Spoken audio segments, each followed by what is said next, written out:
Hello, my name is Brant Hunt, and my channel is Discerning What Is True, sharing this information not only on YouTube, but also on Facebook and Odyssey. Simply, my channel simply is Discerning What Is True. I'm going to be reading chapter 6 of the book of the Temple in Man, which is actually the name of the chapter 6, by Rene Schwaller de Lips. And so we're going to get into this work here. Very interesting information here. And so we're getting into this chapter 6 here. In the presentation of the sacred theme, that is the principles through representation in bas relief, the parts of the body with symmetrically organs are shown in profile. The parts of the body with asymmetry organs, left and right, are shown full face. But when it is a question of giving measurement or symbolizing function, and states all variations, positions, distortions, etc., are permissible. For instance, the arms characterized as left or right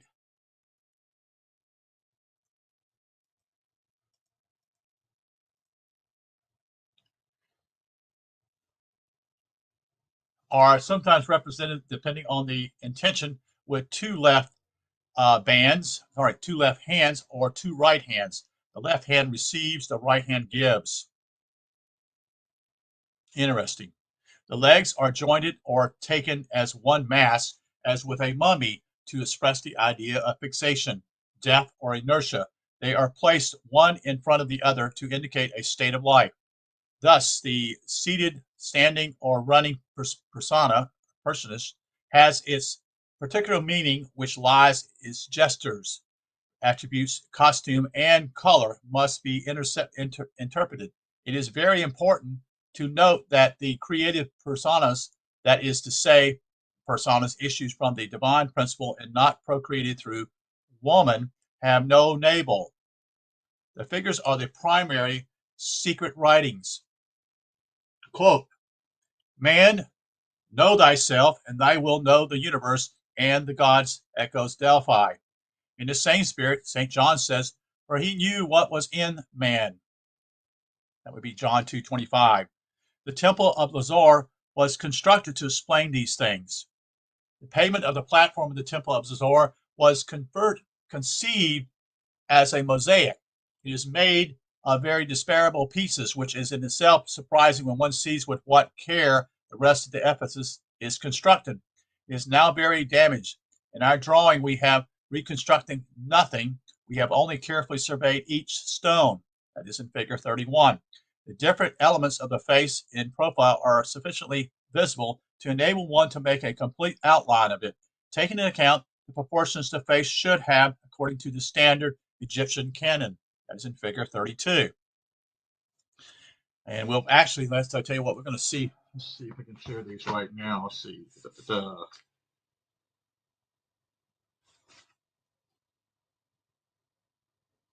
I don't know if you can make this out, but I'm going to try to do this. This is figure 31 here on this side.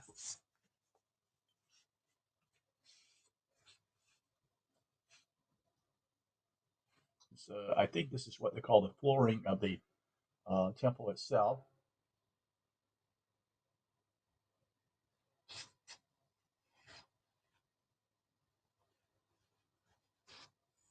It's almost like a jigsaw puzzle, so to speak.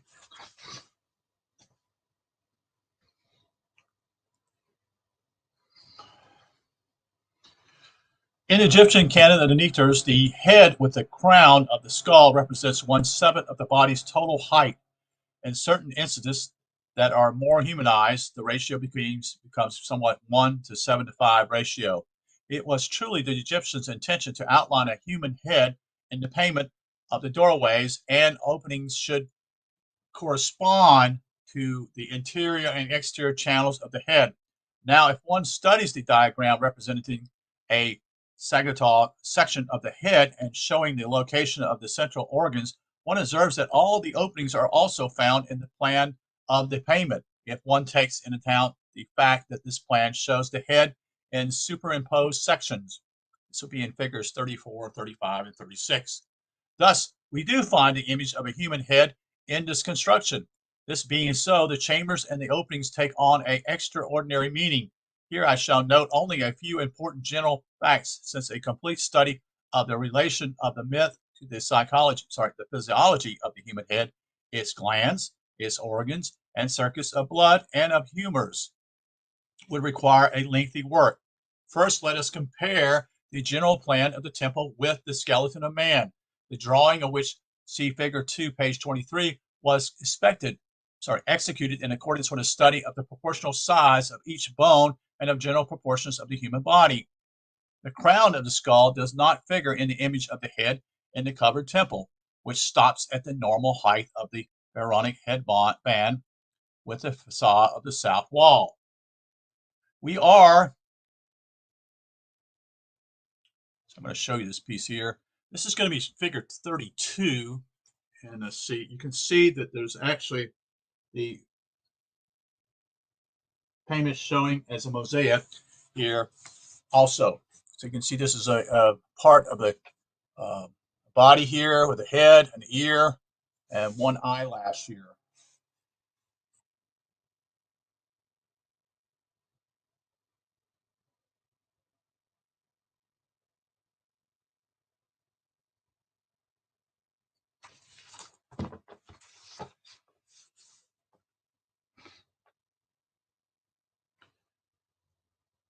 And then we're going to show you the next figure, which is figure 33 with a bas relief from room 20, projection on the southern part of the temple.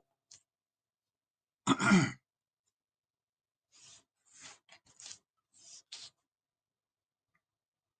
if I can get it here showing me what I'm doing here so I can help you out see this.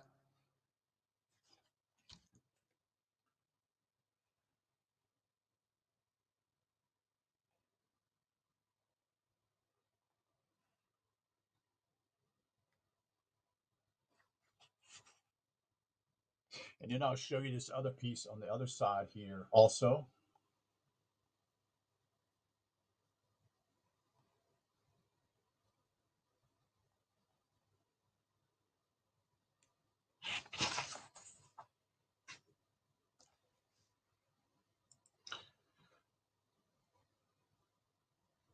So figure 34,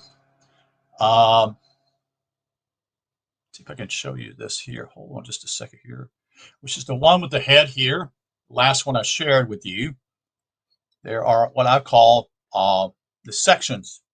It's a schematics satita of sections showing the location of the principal organs. That is, one is called the falx, F-A-L-X, cerebri, C-E-R-E-B-R-I. Number two is the corpus callosum, that's C-A-L-L-O-S-U-M.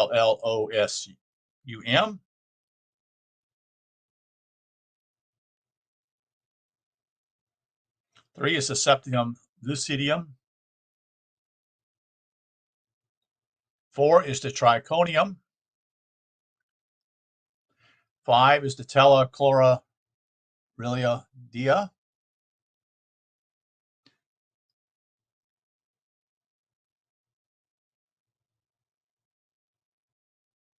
Six is the third ventral. Seven is the white anterior commissure.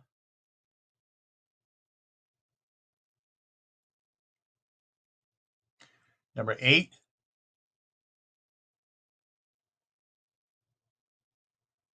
is the pineal body. The nine is the corporeal quadrennial. The 10 is the optic chiasma. 11 is the corpus mammalia.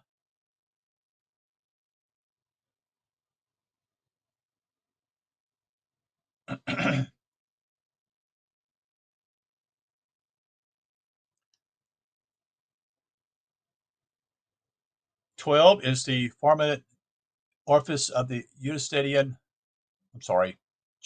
tube. 13 is the cerebral pudendum. 14 is the pons, P-O-N-S. 15 is the medulla oblongata. 16 is the cerebellum. 17 is the factor bulb. 18 is the lamina cribrosa of the glands.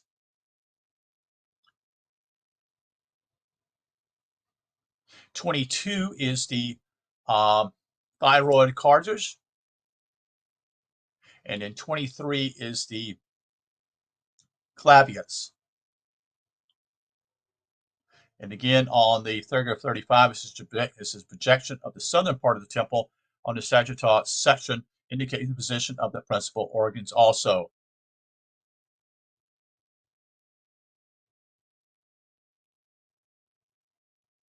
Then we'll look at the next figure here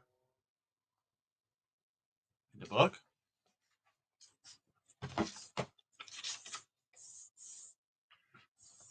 This is figure, it's like 36 and 35.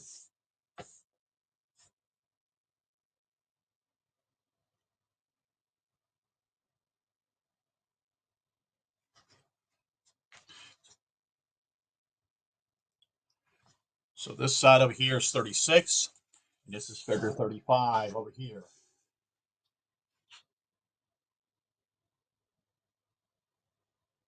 And then here's the picture of what is actually on the payment.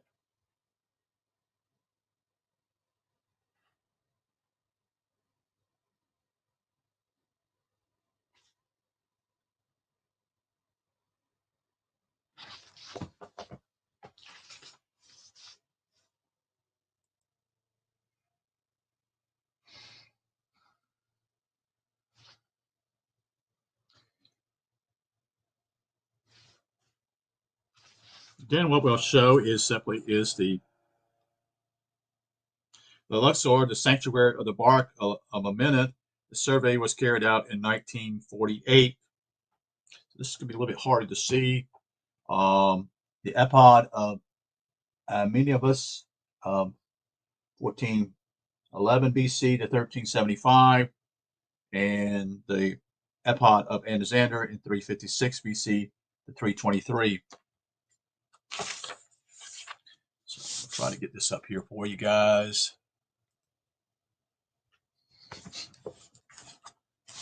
Okay.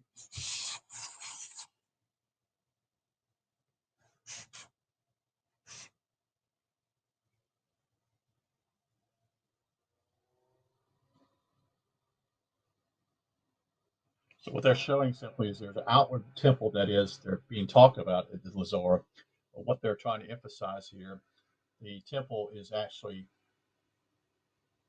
within you. That is inside your head. That's where the temple is. That's why even your head is considered the temple, the side of your head. It's spoken of. Okay.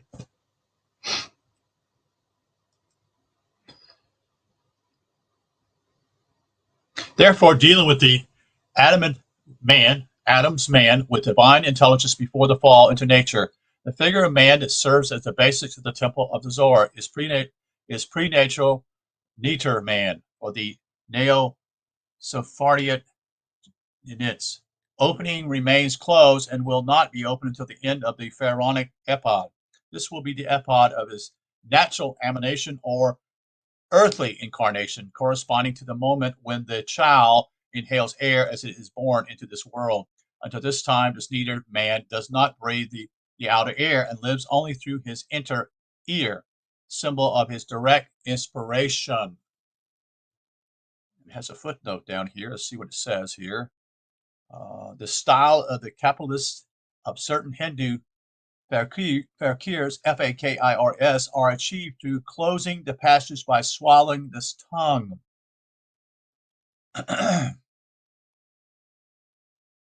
is a symbol of its direct inspiration.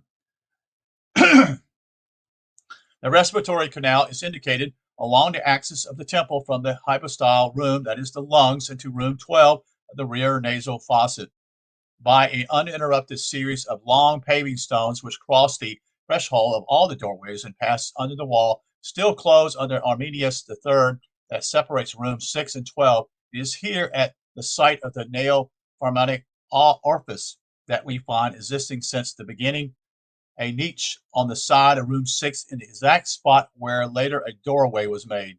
That is figure 37 and 38. Let's see if that was the ones I've already shared with you. Yes, I have.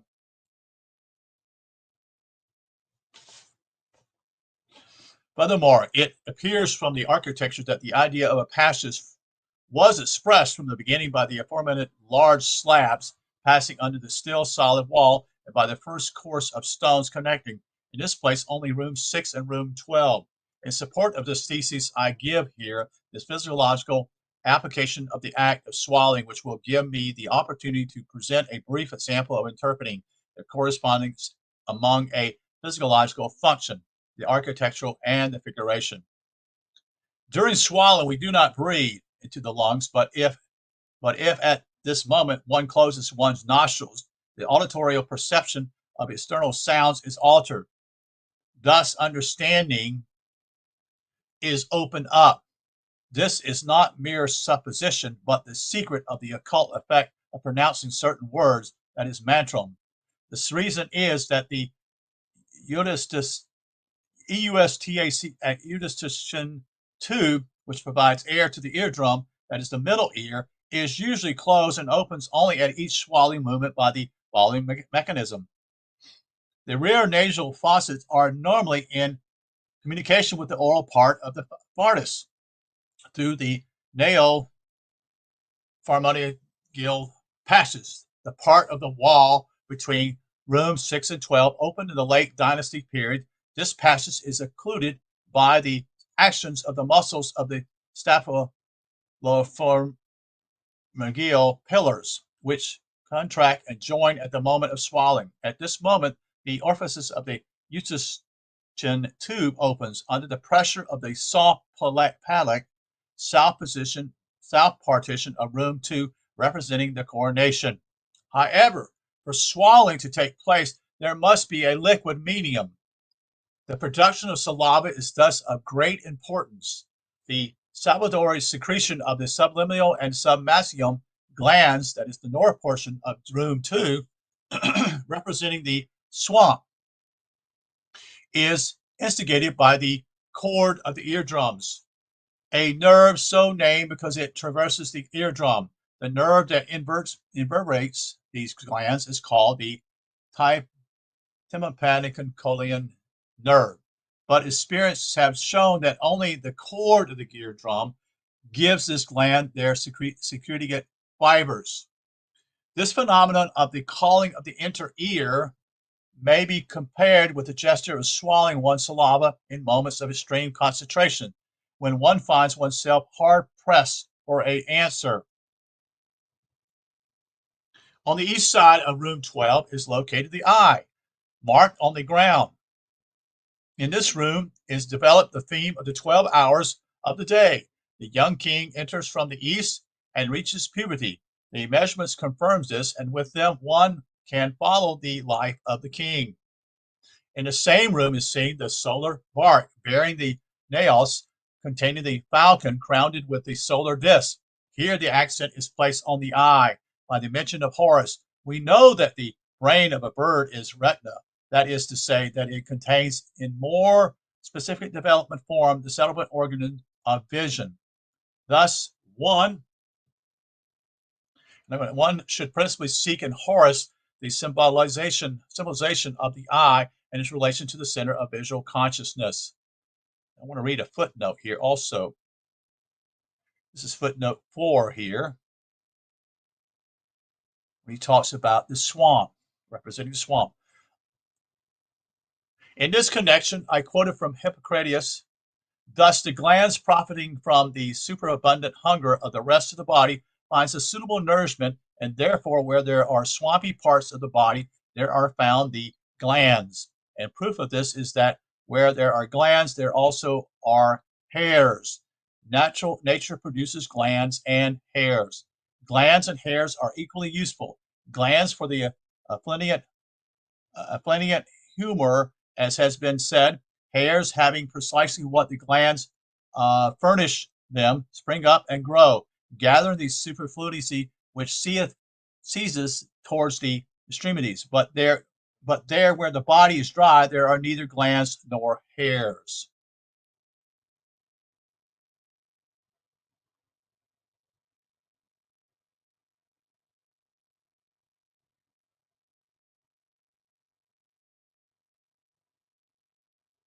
So let's continue here. The medulla oblongae, from which stems the 12 pairs of cranium nerves, ends in the west side of room 12. From the medulla, the marrow continues into the spinal column, and from the marrow stems all the sensor and motor spinal nerves. However, if there is a central severance of the motor nervous channel, excitation of the sole, S-O-L-E, of the foot will show there is a break in the motory, M-O-T-O-R-Y, arc. Normally, plantar excitation of the feet causes a flexion of the toes towards the soles, and when the big toe disassociates from the other toes, that is to say, remaining extended while the others are bent, is a sign of central interruption of the motor nervous channel.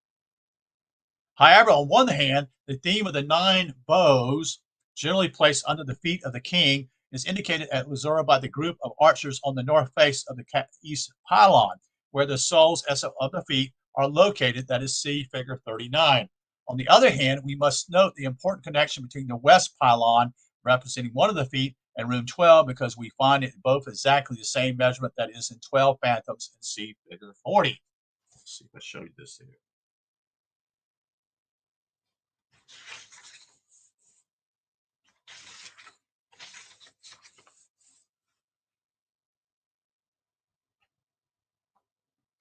Okay, let's see if we can get this right here.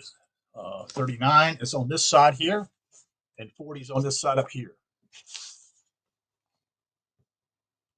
Let's see if we can get it better here.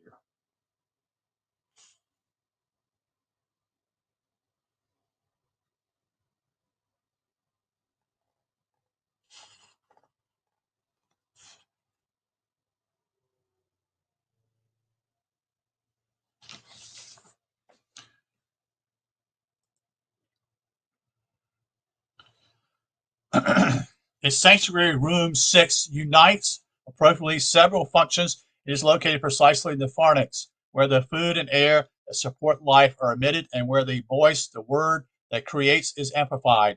The bark is located at the site of the uvula and controls the opening and closing of this junction. The bark goes, as the symbolism requires, from east to west. The naos opens on the north side. It is on one of the paving stones in front of the step of the sanctuary of the bark, room 6, that the profile of the Ilia Min, M-I-N, is carved. So this will be, that's what I'm trying to find here.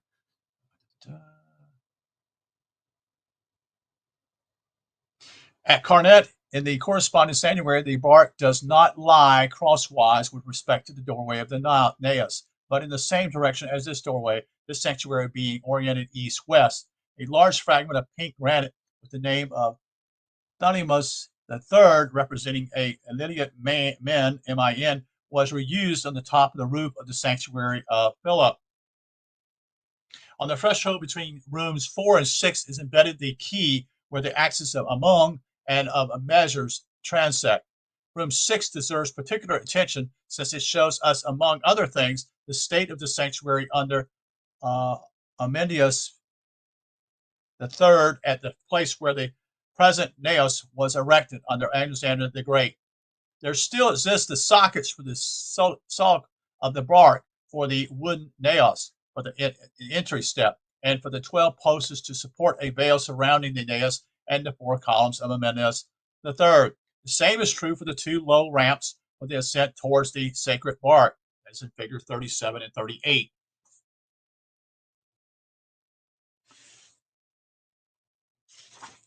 Which is the one I've already showed you before. It is on this site of this columns of Amendius III that the naos of Alexander is built. Let us take note of the tendency to reveal from this time on what has hitherto been kept secret. The naos, N-A-O-S, is a masterpiece for the study of numbers. The polymatic epoch, marking the end of the Egyptian mission, had as its goal opening the doorways to the teachings of the past, which motivated the actual construction of the symbolic doorways that characterized this time. The organs of the direct intellect, that is principally the pituitary gland and the pineal eye, are located in the southern secret sanctuaries.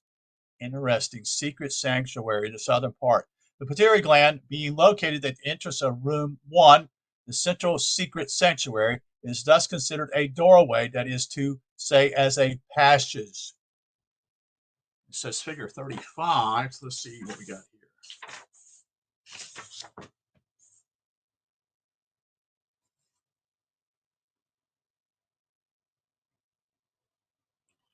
I'm going to try to show you again. This is on this side here. I've showed this earlier. It's on this side here. Try to get it over here so you can see it.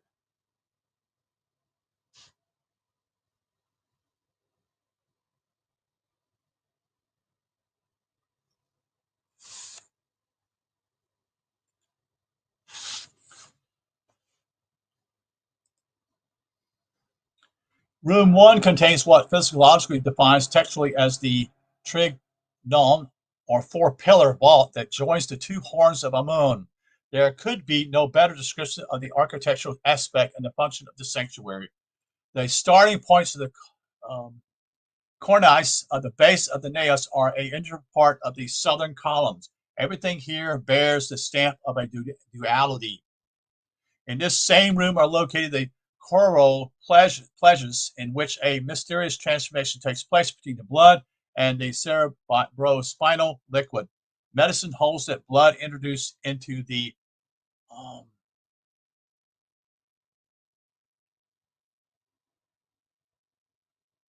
chloric plexus comes out by means of dialysis, supposedly, in the form of a crystalline liquid, colorless like spring water.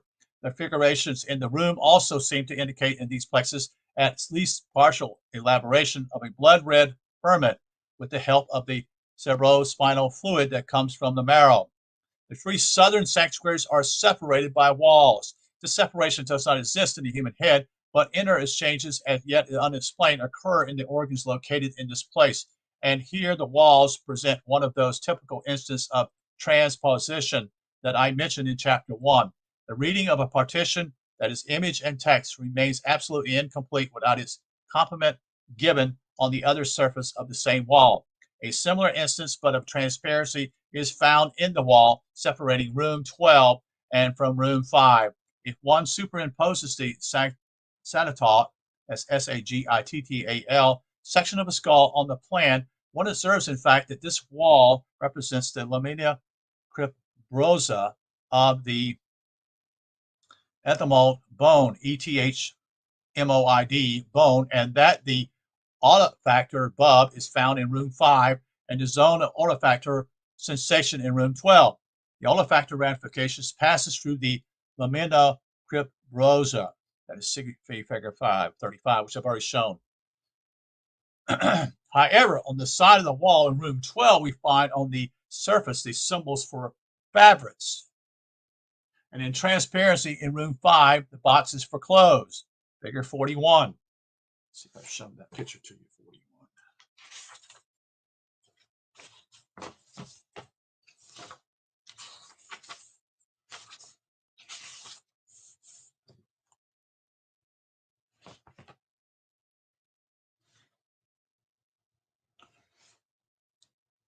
So this is going to be hard to read. Hopefully I can show it to you here. This is over here, the blocks. See if I can get it here.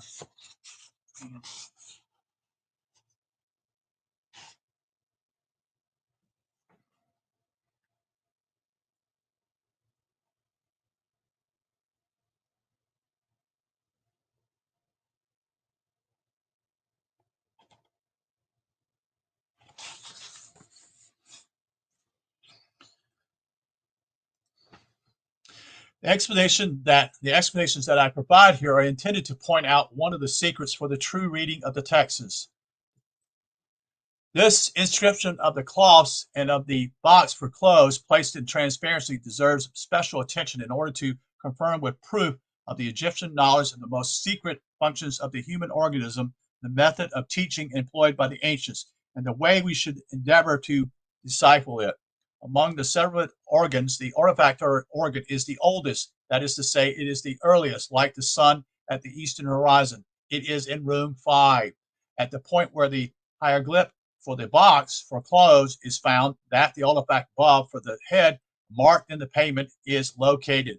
This room is located exactly at the height at which the uraeus, the figure of the sacred serpent should be placed on the forehead. That is the eastern external wall of room 5.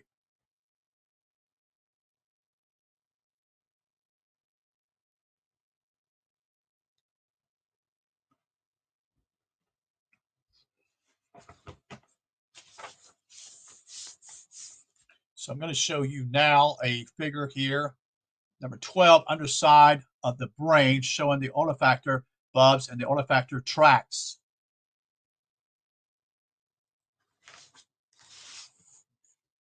Okay.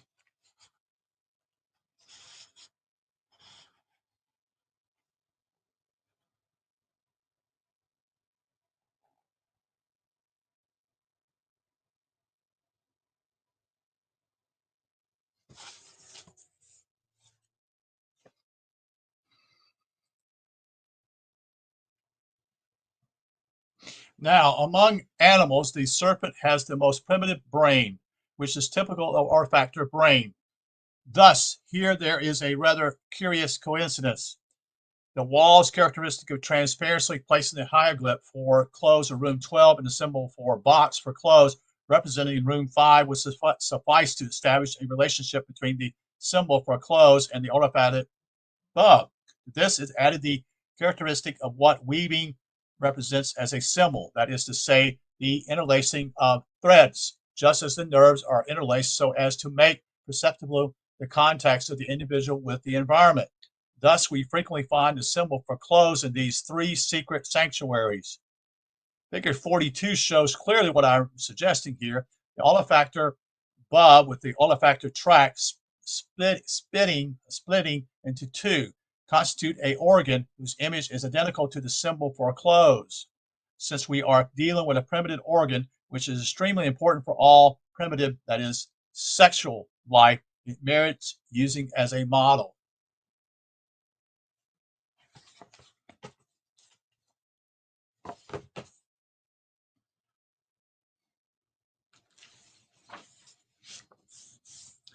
So at the top here, at figure 43, is the hieroglyphic symbols for fabric.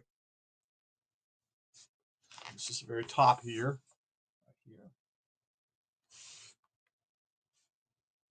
Let's see if I can get it over here, the right one. Get my finger out of the way. All right, you see it there at the very top. There's a symbol of the fabrics.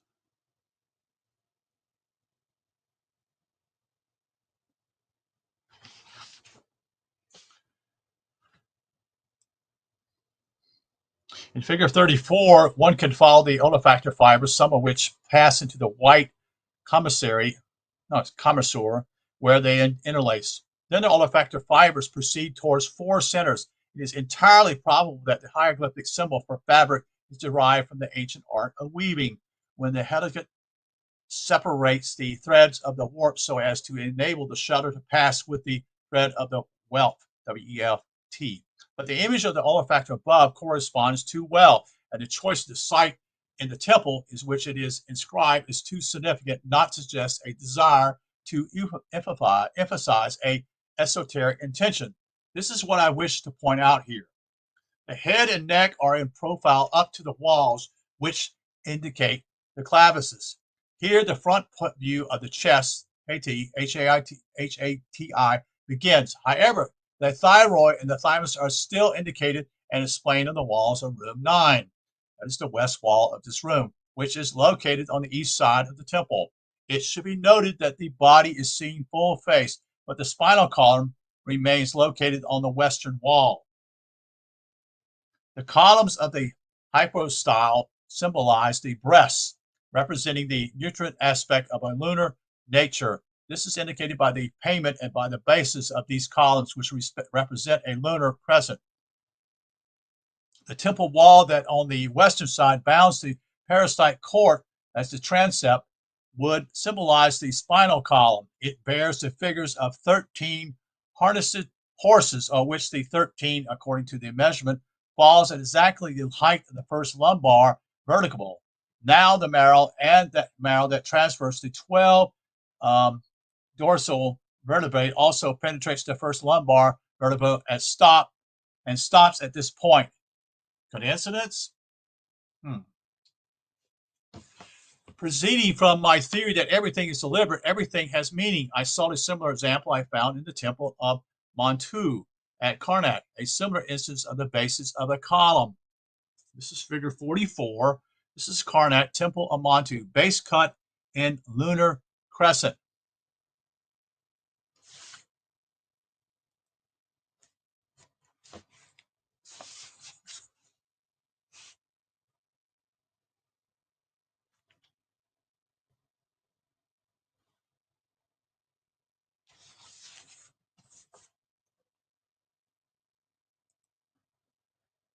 It is thus certain that these lunar crescents are intentional. They are clearly marked as Azor at the north row of the columns of the hypostyle style, and they continue diminishing progressively towards the southern rows since they occur at exactly the level of the breasts of a microscopic man. It means that this symbolism is deliberate. Confronted with such a set of facts, can one continue to speak of coincidence? The knowledge of the functions of the human body that the Egyptologists attribute to the ancients bears no relation to that revealed by the Temple of Zor. One could get an idea of the opinion currently held by referring to a summation of the voluminous works of Hermit Grapow, Grapow.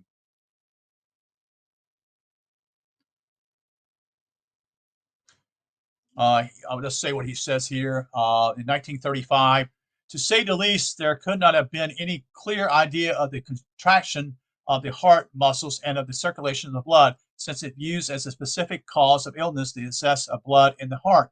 And yet the Egyptian doctor already had a vague presentiment that there is some connection between the heart and the lungs when he spoke of the blood of the lungs in the heart. It's on page 15. The concept nerve is lacking. I should like to say, of course, and nothing was yet known of the functions of the brain and of the spinal marrow. Page 15.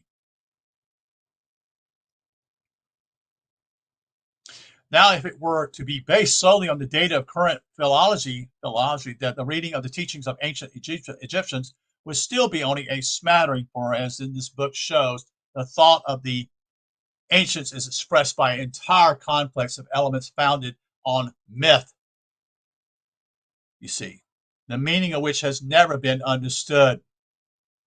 Egyptology must be practiced on the site and not solely in the study. It has been said that the master builders of the cathedrals express themselves in stone, and this is true.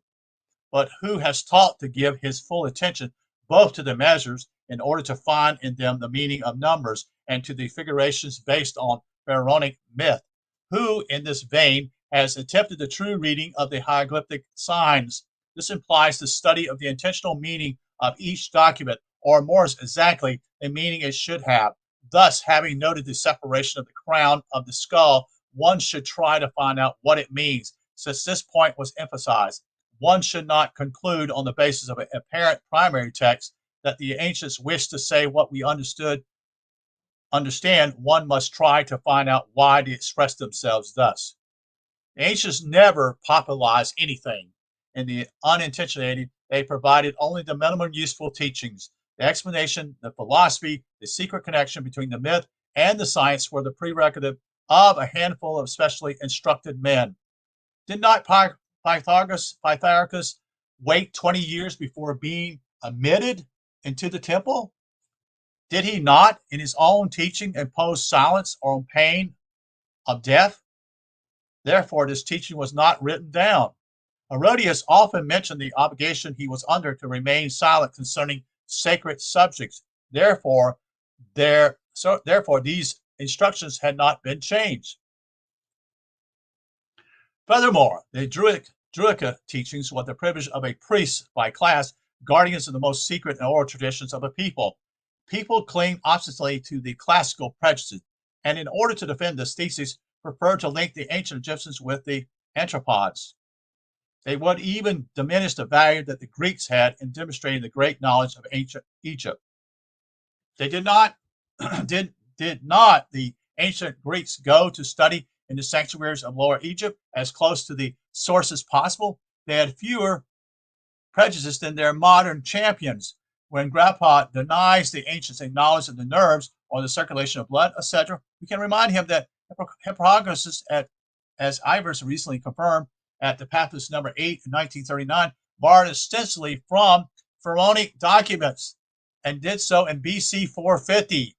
Now, Hippocrates spoke of nerves, of blood circulation, and of glands. My, oh my. Wow. Some will claim that Greece was able to understand and elucidate rationality what the ancients had dimly suspected or known empirically. It is certain that the Greek documents that have come down to us intact are rare, whereas the Egyptian monuments and texts provided empirical evidence of their concepts and modes of expression.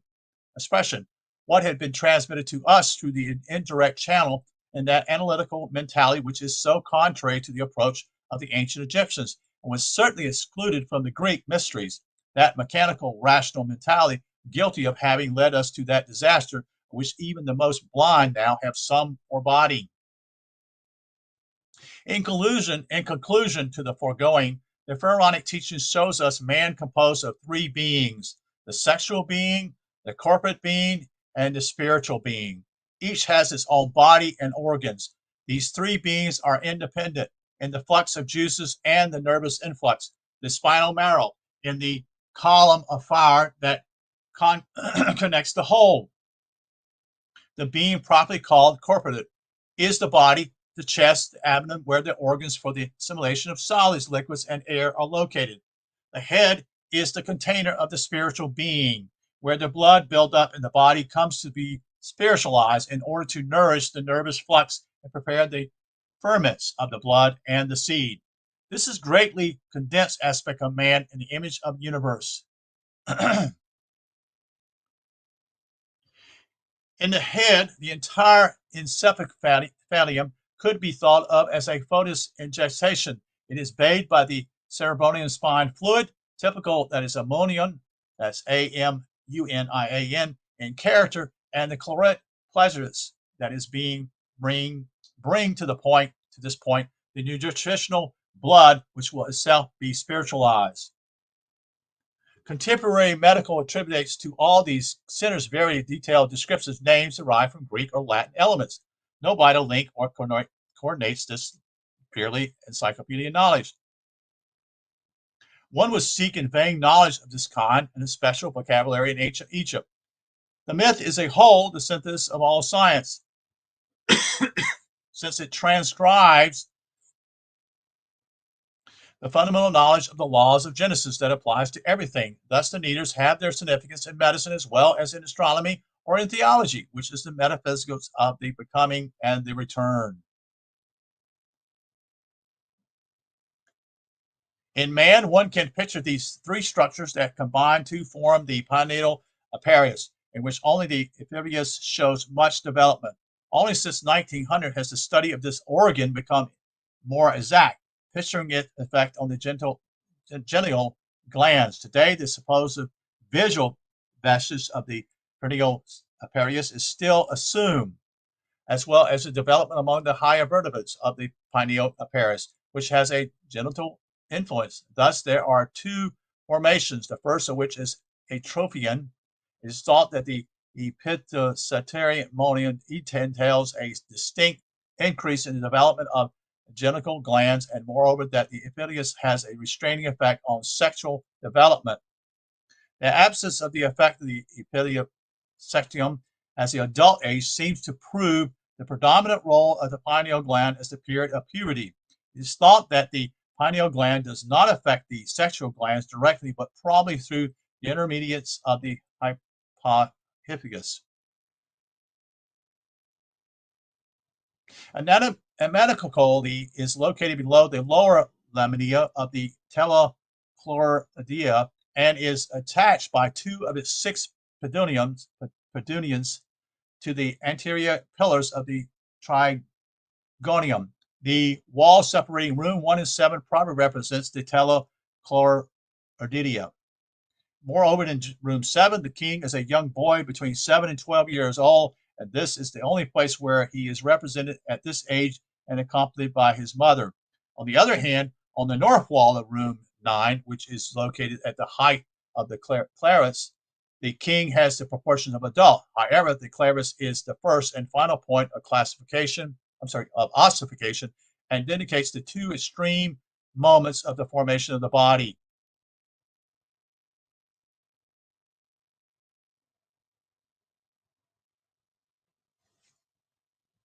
It is in this vein that their meaning must be sought. I must stop my statement here. My goal, which was to set forth the indisputable argument that the symbolic presided over the construction of Temple of Luxor, has been achieved. If I have been forced to expatiate at length and on indisputable digressions, I have done it only to introduce the reader more easily to a mentality that is completely foreign to students of classical thought and to archaeologists in particular. I'm aware of the criticism that these passages will lead. A few people realize, however, that I am proposing here a new method for the study of the past. I'm willing offered to guide them. At last, it is not to great numbers of people that I direct this essay. The summary of principles. It is said that that man, is of nature. Man is in nature, and nature and man are one. Now, man cannot create. That is to say, make something out of nothing, any more than nature can. Man is identified with nature and any creation of the mind, implying human thought, which is but a assemblage of existing parts, is the result of a state of consciousness that makes the connection between the qualities and the possibilities of the universe on the one hand, and their organic summation in the individual on the other. Man is the individualization of all the functions, affinities, and powers of the universe, and consciousness is the measure of individualization, rendering actually that which is vertical in the cosmic, not vertical, I'm sorry, virtual in the cosmic harmony. Man is the microcosm. Consciousness is the temple in man. Individualization has incorporated in the organism the functions of Genesis, separating creative thought into time and space. Consciousness must unite them anew. Thus, consciousness, the temple in man, comes from the knowledge of the elements of Genesis, that is to say, from the sanctuaries, hence from the knowledge of the spiritual bond that unites them. In other words, there is the knowledge of good and evil, and the knowledge of unity, the intelligence of the mortal, which separates like the sket, and the intelligence of the permanent, which unifies. And that's the conclusion of chapter 6. So thank you for being here and listening. I hope that you have learned some things here. Again, I appreciate it, and I wish you a good night, and you take care. Okay?